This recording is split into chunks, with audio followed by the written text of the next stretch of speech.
그런 생각 해보셨나요? 예수님이 3년 동안 공생애 활동하실 때 가장 많이 신경 쓰고 애쓰신 것은 뭐니 해도 12제자들입니다. 물론 예수님이 말씀도 전하시고 사람들에게 전도하는 데 힘쓰시고 그렇게 했는데, 예수님이 굉장히 중요하게 여기셨던 사역 가운데 하나, 바로 제자들을 불러서 그 제자들을 당신의 그 뜻과 하나님의 복음의 정신을 심어주고, 그래서 다른 사람들은 함께 묵거나 뭐 오랫동안 같이 지내거나 공동체 생활을 하지 않았는데, 이 12제자들과 함께 공동생활을 하면서 3년 동안 같이 먹고 마시고 같이 자고 같이 다니시면서 그런 사역을 하셨습니다.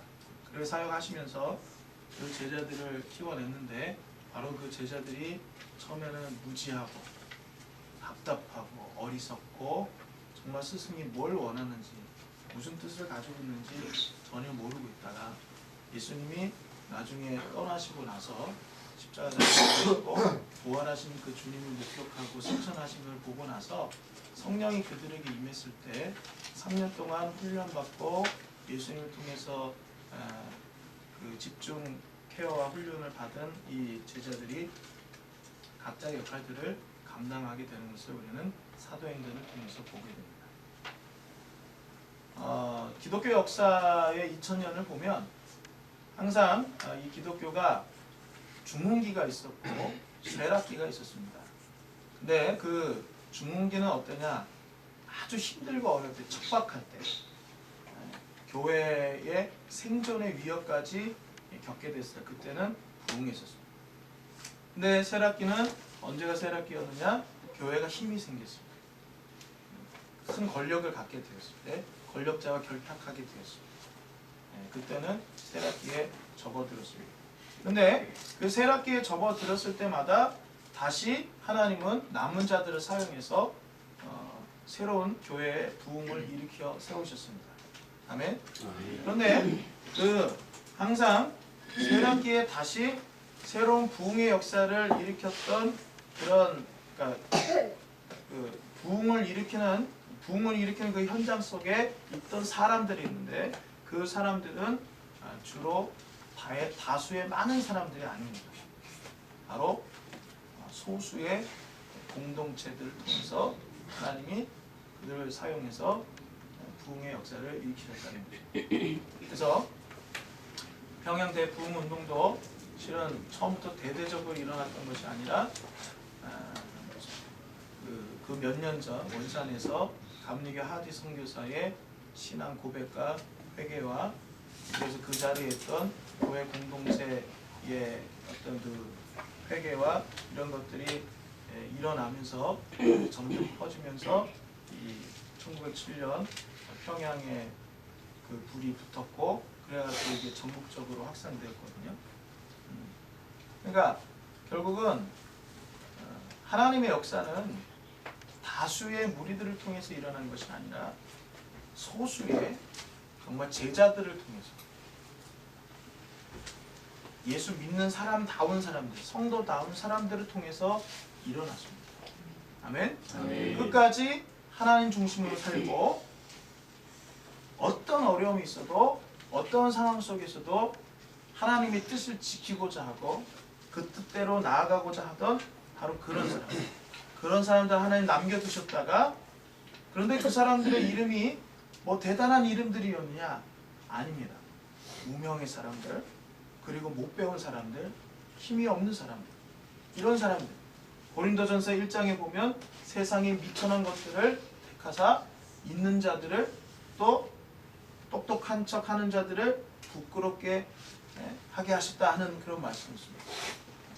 그런 것처럼 하나님이 정말 선택하시는 분들은 그런 사람들이란 말이죠. 그래서 제자 공동체, 하나님께서 오늘 여러분들 찬양하는 모습 보면서 제 마음속에 어떤 생각이 들었냐면, 하나님 왜 우리 공동체가 이렇게 로 모양으로 이렇게 있으며 왜 우리로 하여금 이런 서로 각자 따로는 살고 있지만 집은 따로지만 실은 공동체나 마찬가지인 그런 형태로 이렇게 가고 있나요? 라는 그런 질문을 하나님 앞에 드렸을 때 하나님께서 제 마음속에 주시는 마음은 하나님이 우리 공동체 여러분들이 하나님의 새로운 부흥의 역사, 구원의 역사를 이루는 데 있어서 씨앗이 되기를 원한다. 핵이 되기를 원한다. 여러분 사과에도 사과의 중심에 뭐가 있습니까? 씨가 있습니다. 뭐든지 다 그 안에는 세포 안에는 가장 그 중심에 뭐가 있어요? 핵이 있어요. 그 핵은 크지 않습니다. 굉장히 작습니다. 근데 그 핵은 아주 밀도도 높고 굉장히 단단하고 굉장히 강하고 모든 걸 다 갖추고 있어요. 그 작은 핵이 바로 큰 형태를 이루게 되는 거죠. 그래서 우리가 소위 하나님의 부흥의 그 씨앗으로 준비되어가는 그런 과정 중에 우리가 있구나 하는 그런 믿음이 생겼습니다. 할렐루야. 네. 그래서 이거는 하나님은 어떤 한 개인을 사용하시는 것이에요. 여러분 감리교 운동도 처음에는 웨슬리 목사님 혼자만 그 감리교 운동을 일으킨 게 아닙니다. 영국은 이제 성공회가 국교인데 그 성공회가 가톨릭이나 마찬가지예요. 그 당시에. 그래서 굉장히 그 교회가 이 쇠락기에 있었어요. 그때 또 타락기에 있었고 그때 새로운 그 영국 사회의 변화, 부흥과 그 정화의 바람이 불어는 게 감리교 운동이거든요, 실은. 근데 그 감리교 운동을 일으켰던 사람은 요한 웨슬리 한 사람이 아니라 요한 웨슬리와 함께한 소위 홀리클럽이라는 그런 모임을 가진 4-5명의 10명이 채 안 되는 그런 소수의 사람들. 그 사람들이 매일 옥스포드의 그 다락방에서 기도하면서 하나님 이 영국 사회를 변화시켜 주시옵소서. 여기에 새로운 부흥의 역사를 일으켜 달라고 사회와 민족과 국가를 위해서 그리고 하나님 나라 확장을 위해서 기도했었습니다. 그 기도 모임들이 점점 하나님이 나중에 크게 되게 하셔서 그 불이 번지게 함으로 인해서 감리교 운동이 일어났고 그래서 감리교가 들어가는 곳에 뭐가 없어졌어요? 술집이 없어지고 술집이 없어지고 또 뭐가 없어졌어요? 유흥업소, 뭐 퇴폐업소, 뭐 창녀촌 이런 것들이 다 없어지고 그 자리에 교회가 생기고 병원이 생기고 학교가 생깁니다. 사회를 이롭게 하는 그런 것들로 바뀌고요. 그리고 한 마을에 감리교 사람들이 들어가서 복음을 전하잖아요. 그 마을 전체가 금주하는 그런 마을이 되고 죄를 짓지 않는 청정 마을이 되버려요. 그런 역사가 일어났어요. 근데 그것이 우리가 이런 운동을 일으켜야 되겠다. 하나님 뭐 그러면 하나님께 무슨 사인을 받았든지 뭐 하여튼 해가지고 이렇게 우리가 이런 도구를 하나님을 쓰시겠구나 하는 그런 마음 갖고 바로 1년 뒤에 하나님 그렇게 쓰신 게 아니라 수년을 또 수십 년을 기다렸다가 하나님이 준비시키고 더 단단해지게 만든 다음에 그 다음에 사용하십니다. 아까 찬양 인도하면서도 우리가 찬양 부르면서도 우리 그 나무 얘기하고 숲 얘기했는데 제가 처음에 시화에 왔을 때 생각해 보니까 이 시화에 지금 그 공장지대하고 이 주거지하고 이 사이에 뭐 이렇게 조경 같은 걸 해놨었잖아요. 처음에 왔을 때 진짜 볼품 없었어요. 아마 처음에 오신 분들 다 기억날 거예요. 14년 전, 15년 전에 시화 보면 벌거숭이 산에 뭐 산처럼 대충 이렇게 만들어놓고 거기에 묘목 같은 거 하나 심어놓고 그게 숲이래요. 지금은요 얼마나 그게 울창해졌는지 제가 한번 작년에 거기 그 사이길을 한번 지나가다 깜짝 놀랐어요. 나무가 이렇게 울창해지고 높아지고. 하나님은 급하다고 막 준비도 안 된 사람은 막 쓰시는 분이 아니에요. 준비되어진 다음에 쓰실 거예요. 아멘. 그러니까 우리 열심히 준비해야 되겠죠, 그죠? 아멘. 하나님의 부흥의 핵으로서 씨앗으로서 우리가 준비되어져야 된다. 그 준비되어져려면 우리 모두가 제자가 되어야 되고요. 아멘. 제자가 부흥의 씨앗이 되는 거지. 군중을 하나님 들어 쓰시는 거구나. 왜? 군중들은 다 도망갑니다. 예수님이 생명의 말씀 전했을 때 그 오병이의 기적을 맛본 사람들이 막 예수님 쫓아다녔거든요. 근데 예수님 막 뭐 생명의 말씀, 뭐 생명의 떡이 나고 뭐 이런 어떤 말씀들을 막 이렇게 전하니까 아, 이 말씀이 너무 어렵다 그러면서 다 도망갔어요. 그리고 남은 사람은 누구예요? 제자들만 남았어요. 결국 제자들이 역사를 일으키고 하나님의 도구로 쓰임 받는 거지 군중들이 쓰임 받는 거 아니라는 거죠. 그러니까 우리가 기왕 하나님의 부름을 받고 하나님의 자녀가 되었으면 하나님의 도구로 쓰임 받아야지, 그죠? 아멘. 아멘. 하나님의 도구로 쓰임 받으려면 우리가 제자 되기 위해서, 그리고 나만 제자가 되면 안 되고 옆에 사람도 같이 제자가 되도록 우리가 함께 협력하고 애를 써야 된단 말이에요. 여러분, 제자는 소명감과 사명감을 가지고 말씀이 깨우치시는 대로 끝까지 갑니다. 이번 성도론에 우리가 배운 말씀처럼 이 다윗이 하나님의 마음에 흡족했던 사람, 인정받았던 사람인데 성실과 공의와 정직이 하나님께 인정받았다고 그랬어요. 거기서 공의라는 게 끝까지 가는 거예요. 하나님의 말씀이라는 어떤 어려움과 어떤 난관이 있어도 내게 깨닫게 해주신 말씀, 그거는 끝까지 한번 내가 지켜본다. 아멘? 이런 게 바로 제자의 이 신앙의 자세고 그리고 모습이라는 거죠. 그럼 군중들은 어떠냐? 군중들은 소명감이나 사명감이 없어요. 그리고 좀 군중들 중에서도 조금 그래도 괜찮은 사람들은요, 그나마 소명감과 사명감은 없어도 의무감은 좀 있어요. 의무감은 좀 있어요. 그래서 이게 신앙인의 의무인데 이렇게 해야지 저렇게 해야지, 내가 교회 일원으로서 내가 직분을 받았는데 내가 직분자로서 이렇게 해야지 저렇게 해야지 하다가 그것이 이제 의무감을 하다 보면 여러분 짜증이 나요, 안 나요? 짜증이 날 때가 있거든요. 힘들 때가 있어요. 그래서 자기 한계 부딪힐 때가 있어요. 근데 제자들은 소명감과 사명감을 소명감과 사명감 가지고 하기 때문에 결국 그 한계를 뛰어넘어요. 아멘? 여러분, 주님이 주시는 소명과 사명은 우리가 가지고 있는 육체의 한계를 뛰어넘게 만듭니다. 됐습니까? 그런데 이 소명과 사명감이 없는 사람들은 한계에 부딪히면 그래도 어쨌든 책임감이 있으니까 의무감이 있으니까 막 해요. 하다가 도저히 안 되겠다 싶으면 어떻게 해요? 주저앉아요.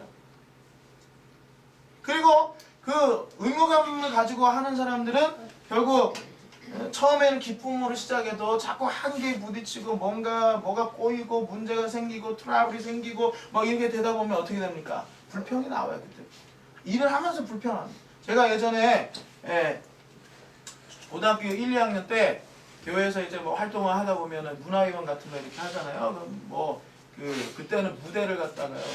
우리 목사님이, 우리 담임 목사님이 보수적이시라서 세상에 강대상 그게 뭔데? 강대상 한번 그 자리 딱 잡으면 그 절대 아니 천재지변이 일어나도 그 강대상 움직이면 안 돼요. 그러니까 강대상을 살짝 뒤로 밀면 거기가 무대가 되잖아요. 근데 그걸 그렇게 못하게 하셔가지고 그래서 이제 문화경 같은 거 하면은 무대를 짜야 돼요. 그러니까 무대를 이제 학생들이 이제 짠단 말이죠. 그러면 그때는 옛날 공사판을 쓰던 2m짜리 그 나무 합판 있어요. 그런 거 가지고 장의자 몇 개 이렇게 해가지고 깔고 막 이렇게 했는데 그거 이제 하는데 그거 하다 보면 제가 그때 임원 맡고 그리고 또 그렇게 되다 보니까 그 책임감과 의무감이 있어서 그거 막 하는데 그 중에는 또 열심히 같이 도와서 하는 애들이 있지만 또 옆에서 일하는데 일할 때는 안 보이다가 이 무대에 설 때만 나타나는 애들, 그런 애들 있잖아요. 그런 애들 있거든요. 그러면 그리고 또 있잖아요. 야, 이제 우리 간식 먹고 이거 우리 무대 좀 짜자. 간식만 먹고 사라져요. 그런 애들도 있어요. 그럼 열받잖아요. 그래가지고 그거 하면서 저는 이제 그때 그렇게 이제 열이 확 오른다 그러면 일은 해야 되고 열이 오른다 그러면 옷을 다 벗었어요. 바지만 입고 우통 다 까고 완전 런닝도 다 벗고 그리고 이제 그때는 몸이 자신이 있었던 거예요. 그래가지고 막 번쩍번쩍 들고 그렇게 했는데 제 인생에서 그때가 제일 제가 힘이 셌던 것 같아요. 지금 생각해보면.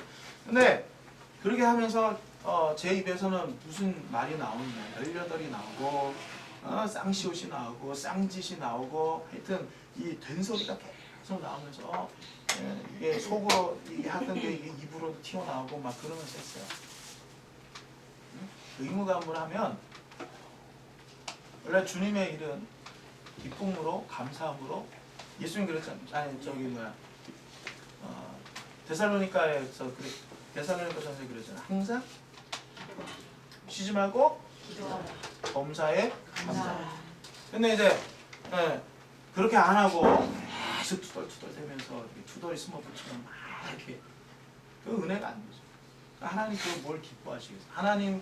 우리가 하나님 앞에서 섬기는 거는 다 하나님 앞에 심겨진다고 그랬는데 제가 그때 투덜거리면서 했던 거는 하나님이 받으시지 않은 거예요. 하나님 받으시면 심은 대로 거기서 심은 게 하나도 없어요. 일은 쎄 빠지게 해놓고 심은 거 하나도 없게 된 거죠. 이게 바로 군중들의 모습이에요. 그리고 그거는 그나마 이런 군중들은 좀 그래 양심 있는 군중들이고요. 그리고 아예 그런 사람이 그런 게 없는 사람들은 그냥 뭐 신앙생활이 취미생활이죠. 흥미를 잃으면 안 해요. 그 의무감 가지고 하는 사람들은 오랜 한계에 부딪히면 도망가요. 이게 군중이에요. 여러분 제자들은 여러 사람이라는 거 감정의 기복이 있어요. 사람 기질에 따라. 하지만 소명감과 사명감을 앞세우기 때문에 감정의 기복이 있다 할지라도 그 기복 때문에 내가 제자로서의 삶을 포기하지 않습니다. 제자로서 해야 될 일을 안 한다거나 뭐 이렇게 하지 않습니다. 그런데 군중들은 기복이 심해요. 이랬다 저랬다 변덕이 심해요. 기분 좋을 때는 할렐루야 막 이러다가 기분 나쁘면 에이씨 교회가 여기밖에 없네 뭐 이렇게 돼요. 응? 기복이 심하고요. 그리고 제자들은 재미가 없어도 재미를 만듭니다. 일부러. 네? 재미가 없는 일을 하더라도 재미를 붙이고 합니다. 왜? 주를 위하여 하는 것이 기쁨이요 내게 희락이 되기 때문에 재미가 없어도 재미를 만들죠. 네? 여러분 플로잉샵 이거 저기 전기 피는 게 이게 재밌는 일인가요? 재밌는 일 아닙니다 이거. 아침마다 되고 아침에 오똑 나와가지고 이거 하는 게 이게 재밌는 일. 이게 접는 것도 재밌는 일이 아니에요. 하지만 우리는 소명자들이기 때문에 그죠? 소명자들이고 사명자들이기 때문에 재미를 붙이면 괜히 아무것도 안 해도 웃어요. 이거 재미는 붙여요. 소명자들은 재미가 그런데 군중들은 재미가 없으면 안 하려고 하거든요. 안 하려고 하거든요. 그리고 제자들은 상대방의 영혼이 잘됨에 대한 책임감을 통감합니다. 예를 들어서 이 사람이 믿음이 좀 떨어졌다. 그러면 그 떨어진 부분에 대해서 내가 통감을 해요. 책임을 통감하면서 같이 동반 성장하려고 하는 그런 마음 가져요. 왜? 제자는요. 마태복음 28장에 너희는 가서 제자를 삼아 그랬어요. 제자를 삼으라는 건 네가 먼저 제자가 돼서 다른 사람도 제자로 만들어라 이거예요. 그러니까 제자는 그건 뭐냐? 멘토다 이거예요. 사람을 세워가는 사람이 멘토죠. 멘토라면 제자는 멘토의 마음은 내가 신앙 내 주변에 나랑 같은 공동체에 있는 사람이 신앙이 좀 따위하다, 좀 떨어져 있다, 아니면 좀 이렇게 보인다 그러면 그 사람에 대한 그 신앙이 떨어짐에 대한 책임 통감합니다. 그러나 군중들은 거기에 대한 통감이 없죠. 영혼에 대한 책임감은 못 느껴요. 되든지 말든지 또 그 사람에 대한 그 사람이 저 사람이 신앙생활 좀 요즘 좀 저런데 어떡하지 해서 끝나요. 일단은 내 안위가 먼저 우선이죠. 그리고 제자는 신앙으로 끌어줘야 될 사람들과 함께 있는 것이 즐겁지만 신앙으로 이 군중들은 신앙으로 끌어줘야 될 멘티들과 함께 있는 것이 일이 되고 짐이 되고 괴롭게 됩니다.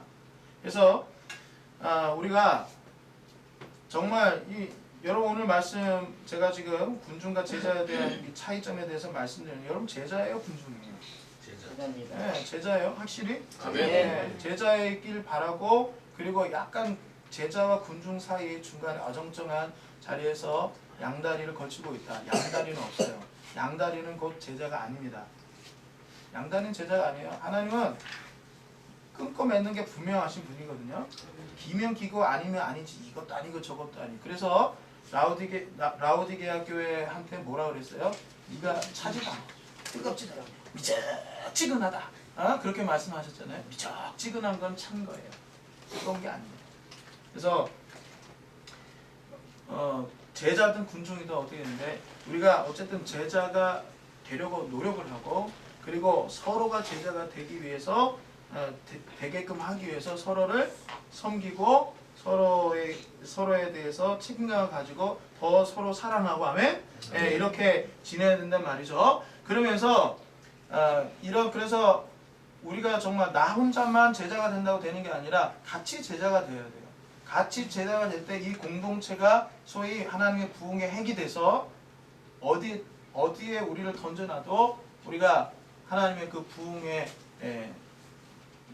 부흥의 불을 붙여주실 때 거기에 우리 중심에 서서 활활 타오르게 할 수 있단 말이에요. 아멘? 네, 우리가 중심이 제대로 되어 있지 않으면 하나님이 우리한테 부흥의 불을 던져줄 이유도 없죠. 네. 여러분 마른 장작이 잘 타요. 그죠? 마른 장작이 잘 타는데 마른 장작은 안에 수분이 다 빠진 거예요. 안에 빠질 게 다 빠진 게 그게 마른 장작. 여러분 숯 알죠? 숯이라는 거는요 가마에 들어가가지고 그 안에 들어가서 구워지면서 그 안에 불순물 뭐 예를 들어서 벌레라든지 뭐 이런 여러 가지 것들 그리고 뭐 수분들 불을 피우는 데 있어서 방해되는 모든 것들이 다 태워져요.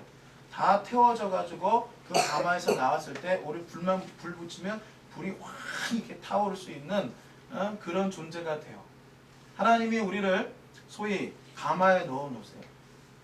예수 믿으면 예수 믿는 그 순간부터 우리를 가마에 넣어 놓으세요. 그래서 그 가마가 뭐예요? 소위 시련이에요. 고난이에요. 연단이에요. 그러면 사람 막대기 인생 채찍들을 통해서 하나님 우리를 연단시키세요. 그렇게 연단시키면서 뭘 빼요? 하나님의 부흥의 숯으로서 우리한테 필요한 것들을 빼내기 시작하시죠. 아멘? 네. 빼내기 시작하는데 여러분 여러분 고기를 우리가 바베큐 해서 먹으면서 알겠죠? 먹을 때 그냥 고기가 참 맛있다 그것만 보지 마시고 숯을 한번 보란 말이에요. 숯 하나 한 덩어리 달랑 놓으면 고기를 몇 점이나 구울 수 있을까요? 제대로 못 굽습니다. 하나도 이 바베큐는 이게 작게 안 자르고 길게 두툼하게 자르잖아요, 그죠? 하나 가지고 제대로 구워지지 않아요. 오래 가지도 않아요. 숯이 여러 개가 있는데 그거를 듬성 이렇게 놔. 불이 붙어요? 붙지도 않아요.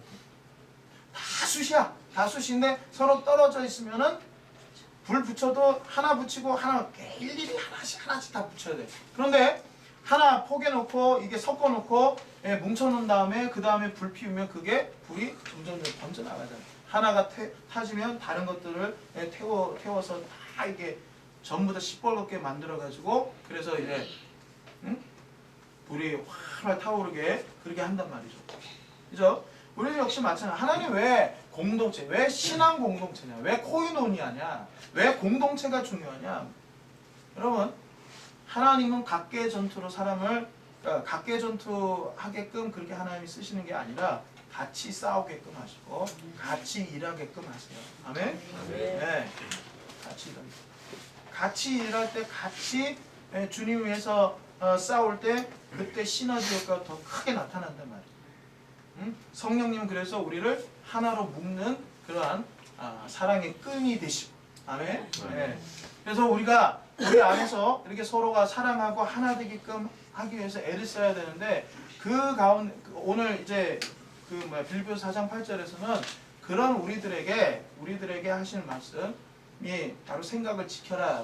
이건 너희가 살아갈 때 형제들아 바울이 그런 말을 하는 형제들아 너희가 이렇게 해서 생각을 지켜라 라고 말하고 있는데 형제들아는 성도들아 라는 얘기죠. 성도들아 빌립보에 있는 교인들아 오늘로 말하면 불기둥 교회 교인들아 너희는 이런 생각을 지켜라. 그리고 이 생각은 교회 안에서 먼저 일어나야 되고 그리고 교회 밖에서도 이런 생각들은 끊임없이 지켜야 된다 이거.